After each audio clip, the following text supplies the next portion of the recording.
திங்கட்கிழமை வீடியோக்கான ஒரு ப்ரோமோ தாங்க வந்திருக்கு. ப்ரோமோ வந்து சூப்பரா இருந்துச்சு அப்படி தாங்க சொல்லணும். கண்மணி வந்து ராகவனுக்கும், கார்த்திக்கும் சண்டை மூட்டி விட்டாங்க அப்படி தாங்க சொல்லணும். 2 பேருமே அடிதடி பண்ற அளவுக்கு போயிட்டாங்க. அதெல்லாம் பார்க்குறக்கும் சேனலை மட்டும் மறக்காம லைக் அண்ட் சப்ஸ்கிரைப் மட்டும் பண்ணிருங்க. ஃபர்ஸ்ட்டு எடுத்த உடனே வந்து மாடியில வந்து நம்ம கார்த்தி இருக்கார்ல, அவர் வந்து ரொம்ப ஃபீல் பண்ணிக்கிட்டு இருக்காரு. கையில காசு இல்லையே, நம்ம வேற அப்பா கிட்ட வந்து எதுவுமே வேண்டாம், நான் வந்து சொந்த கால்ல நிக்க போறேன் அப்படி இப்படின்னு பேசிட்டோம்.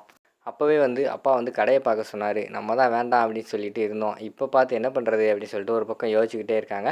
அந்த நேரத்தில் மாடிக்கு வந்து நம்ம இவங்க வந்து வராங்க, வள்ளி வந்து வராங்க. வந்துட்டு டேய் என்னடா இங்கே கவலையாக இருக்கிற மாதிரி தெரியுது, இங்கே தனியாக என்ன பண்ணிக்கிட்டு இருக்க அப்படிங்கிற மாதிரி கேட்டவனையும், இல்லை அத்தை பிஸ்னஸ் நினச்சி தான் கொஞ்சம் கவலையாக இருக்குது அப்படிங்கிற மாதிரி சொல்கிறாங்க. ஆமாடா உன்கிட்ட கேட்கணும்னு நினச்சேன், நீ தான் தனியாக பிஸ்னஸ் பண்ணி ஏதோ சாதிக்க போகிறேன்னு சொல்லிக்கிட்டு இருந்தியே, என்ன பண்ணியிருக்க அப்படிங்கிற மாதிரி கேட்காங்க. அதைத்தான் அத்தை நினச்சி ஃபீல் பண்ணிக்கிட்டு இருக்கேன். பிஸ்னஸுக்கு வாடகைக்கு கடைக்கு வாடகை கொடுக்க ஒன்றும் வசதி இல்லை, வேலை பார்க்குறவங்களுக்கு சம்பளம் வேறு கொடுக்க முடியல, ரொம்ப பிஸ்னஸில் ரொம்ப நஷ்டம் மாதிரி தெரியுது அப்படி இப்படின்னு என்னமோ சொல்லிக்கிட்டு இருக்காங்க. டேய் ஏன்டா கவலைப்படுற, பிஸ்னஸ்னால் லாபம் நஷ்டம் வர்றதெல்லாம் இயல்பு தானே, ஃபஸ்ட்டு அடிபட்டு தான்டா திருந்தணும். இப்போ என்ன, நீ நல்லா இருக்கணும்னு சொல்லி தான் உங்கள் அப்பா வந்து ராப்பகல் அவளைச்சி இவ்வளோ சம்பாரித்து வச்சுருக்காரு. நீ கேட்டால் கண்டிப்பாக வந்து உங்கள் அப்பா அதெல்லாம் காசு வந்து இல்லைன்னே சொல்ல மாட்டார். நீ தைரியமாக போய் அப்பா கிட்ட கேள்றா அப்படிங்கிற மாதிரி வந்து அந்த இடத்துல வள்ளி சொல்லிக்கிட்டு இருக்காங்க. இதெல்லாம் கண்மணி கேட்டுக்கிட்டு இருக்காங்க.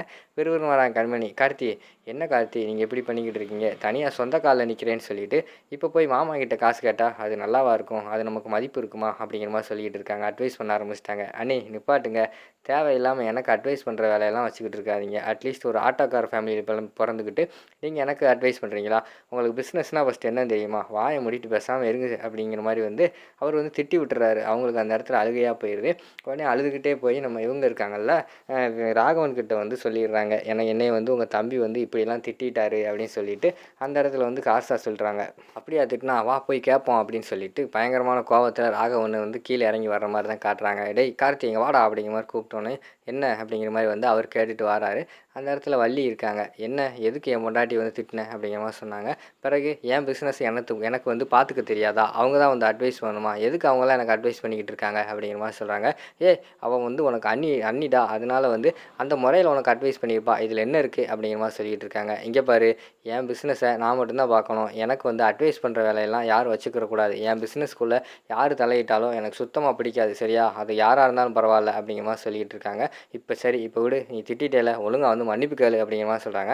மன்னிப்பு கேட்க மாட்டேன் அப்படிங்கிற மாதிரி சொல்கிறாங்க. மன்னிப்பு கேட்கலாம் அவ்வளோதான்டா அப்படிங்கிற மாதிரி சொல்லிட்டு அந்த இடத்துல பயங்கரமாக கோவத்தில் பேசிக்கிட்டு ராகவன். மன்னிப்பு கேட்கலாம் என்ன பண்ணுவேன் சொல்லு, என்ன பண்ணுவேன், உன்னால் என்ன பண்ண முடியும், என்ன இப்போ என்ன அடிக்க போறியா, அடிக்க வரையா அப்படின்னு சொல்லிட்டு அவர் ஒரு பக்கம் நெஞ்சை நிமித்திக்கிட்டு வராரு. இவர் ஒரு பக்கம் நெஞ்சை நிமித்திக்கிட்டு போகிற மாதிரி தான் காட்டிக்கிட்டு இருக்காங்க. வள்ளி வந்து இடையில நின்றுக்கிட்டு டேய் விடுங்களான்னு சொல்லிட்டு 2 பேர்த்தையுமே பிரித்து வைக்கிற மாதிரி தான் காட்டிக்கிட்டு இருக்காங்க. அங்கிட்டு பார்த்தா நம்ம கண்மணி வந்து பார்த்து சிரிச்சுக்கிட்டு இருக்காங்க. அதோட பார்த்துக்கிட்டிங்கன்னா அந்த ப்ரோமோ வந்து முடிச்சிடுறாங்க.